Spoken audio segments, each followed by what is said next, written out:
Hey, what's going on everyone? Sal here, back again with another video. Let me take myself off the screen because I really want to get into it right away with Apple.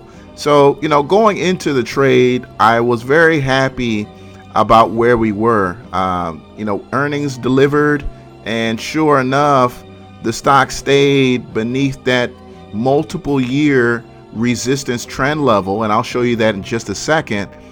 But what I forgot was that Apple Plus was coming out the very next day, and it is a streaming platform that a lot of people really think is going to give Netflix a run for its money, and I didn't calculate that into the trade, so that was definitely a mistake on my part. Now we are, going up against the strongest day Apple has delivered on, practically this year. I mean, I don't see a candlestick where you saw the same level of movement intraday as you did on Friday in Apple. Now, what we look for, and what kind of got me into this trade to begin with, is if we go to this multiple, let's go to the weekly, and I'll show you that trend level going all the way back to 2012.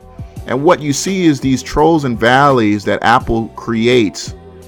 And it's so interesting because what we're waiting for is Apple to create that second leg. So think of somebody breathing, and we're looking for that release of air. And that release of air is going to happen very soon in Apple. It just so happened that I'm early into it, and we are now being tested. So what do? Now that I'm down in this $3,000 trade, $2,000, do I simply just sell and close the position? I could buy 275 calls with the value that's been put out on them a week out, 2 weeks out. I could put myself in an iron condor between 280 and 210, right? I could leave it alone. And that's basically what I'm going to choose to do. I'm going to choose to leave it alone because I honestly believe that although I don't have a lot of time left on my position, 5 days, I do believe that next week should be some profit taking on Apple if what I've been taught in terms of technical analysis and RSI levels on these shorter time frames is right. That we're going to see Apple sell off at these RSI levels over the next several days, right? So time will tell where that is, the breakout, or my point where I need to be is 251.24. So I'm well over $4 away from that, but I had a similar situation recently. Those of you guys who may know, who saw my Roku trade. My Roku trade was a slamming trade. That was an incredible winner, right? But what happened during that trade?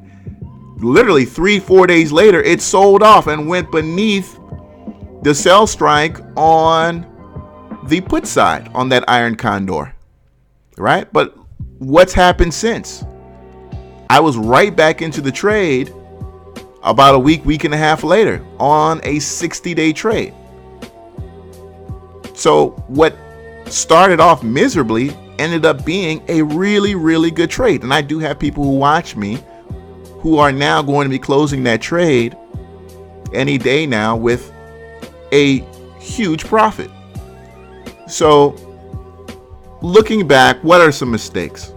One, my social media handles are 60-day trading. I love the 60-day trade. Why? Because of situations like this. In this situation, because I only gave myself literally a week and a few days, what's happened now is that the credit that I've taken in isn't worth the bullshit that I'm going through right now. It's not worth the bullshit that I'm going through. Right? It's not worth the bullshit that I'm going through. So what would have been better was if I had a significant amount of time, because what happens is when you have a lot of time on your options, you take in more credit when you do a spread. so that when shit like this happens, and you honestly believe it's a short-term, short-term play on volatility, that over the course of the time frame of the position, it'll work itself out, right? But now I'm in this situation where I haven't given myself a lot of time. I don't have very much room to work with. So learning lesson for me, and I hope a learning lesson for you, and that's why I'm sharing this with you, because we are documenting. I am definitely documenting my journey in being a trader. That's what I've been doing since 2013. And I hope you've enjoyed this evolution here, because, not too long ago, I'd be making a video about a shit stock. And here I am talking about, $1 trillion Apple. This is it's been an incredible blessing to get to this point. But I know I'm in the right place at the right time, doing the right thing. So when we look at Apple, I'm going to stick into the trade. I'm going to see what happens. I've risked $3,000 on this trade. I'm down $2,000. I'm in a position now where I'm going to wait this out. If it goes against me, I will accept that. Because I've definitely taken away a lot of learning cues from this, that I figured out something and I've got to stick with it. And getting too close, although it looks good for YouTube, it's not necessarily good for your pockets, because this is what happens when you don't give yourself a lot of time in trades. You end up being a losing trader. And right now, as it stands, if I were to close, I would be a losing trader on this position. So we'll see what happens next week in Apple. Again, I don't know who's going to end up continuing to buy, particularly at these RSI levels.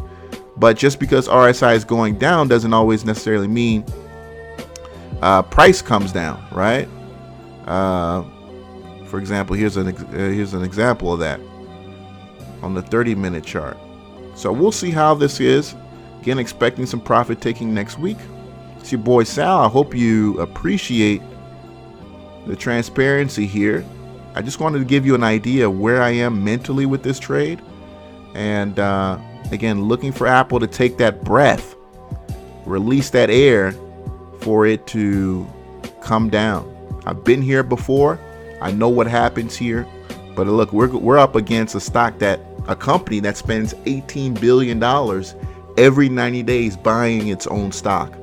So when you pull up that weekly chart, understand what's going on here. I mean, understand what you're dealing with when you're talking about a company that's this cash rich. So high implied volatility, not enough time on the option. There are things we can do, but I'm going to suggest I leave it alone. It's your boy Sal. This video's been long enough for the type of content I've been putting out lately. But I really, again, hope you appreciate it.